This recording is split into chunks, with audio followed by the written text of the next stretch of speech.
आपण आपल्या पैशांनी दुखणं विकत घेतोय आणि दुसऱ्यांना जगवतोय.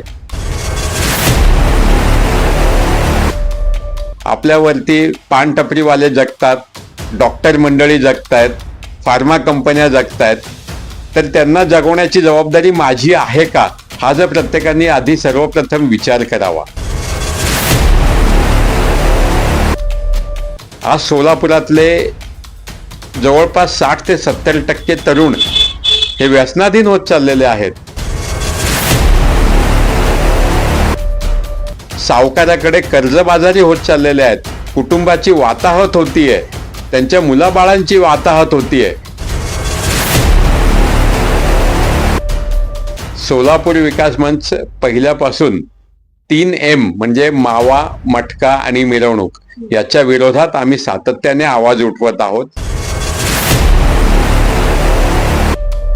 एक मात्र खरं आहे की पोलिसांनी आणि प्रशासनाने जर मनात आणलं तर पुढच्या 24 तासात मावा गुटखा विक्री बंद होऊ शकते.